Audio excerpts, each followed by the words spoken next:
ದಕ್ಷಿಣ ಕಾಶಿ ಎಂದೇ ಪ್ರಸಿದ್ಧಿ ಪಡೆದಿರುವ ನಂಜನಗೂಡಿನ ಶ್ರೀ ನಂಜುಂಡೇಶ್ವರ ಚಿಕ್ಕ ಜಾತ್ರಾ ಮಹೋತ್ಸವ ಇಂದು ವಿಜೃಂಭಣೆಯಿಂದ ಜರುಗಿತು.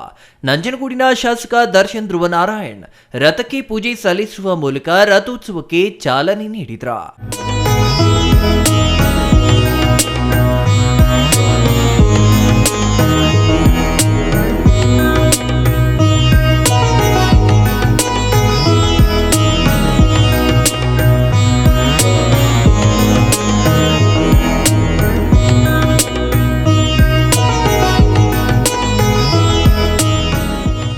ಅಲಂಕೃತಗೊಂಡ ನಂಜುಂಡೇಶ್ವರ ಸ್ವಾಮಿ ಸಮೇತ ಪಾರ್ವತಿ ದೇವಿ, ಗಣಪತಿ, ಚಂಡಿಕೇಶ್ವರ ಸೇರಿದಂತೆ 3 ರಥಗಳು ನಂಜನಗೂಡಿನ ಪ್ರಮುಖ ರಸ್ತೆಗಳಲ್ಲಿ ಸಂಚರಿಸಿದ್ವು.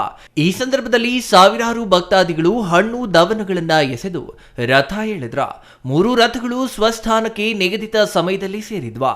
ಈ ಸಂದರ್ಭದಲ್ಲಿ ಮಾಜಿ ಶಾಸಕ, ದೇವಾಲಯ ಆಡಳಿತ ಮಂಡಳಿ ಕಾರ್ಯನಿರ್ವಾಹಕ ಅಧಿಕಾರಿ ಜಗದೀಶ್ ಕುಮಾರ್, ನಗರಸಭೆ ಅಧ್ಯಕ್ಷ ಶ್ರೀಕಂಠಸ್ವಾಮಿ, ನಗರಸಭಾ ಸದಸ್ಯ ಗಂಗಾಧರ್, ಗಾಯತ್ರಿ ಇನ್ನೂ ಹಲವರು ಹಾಜರಿದ್ದರು.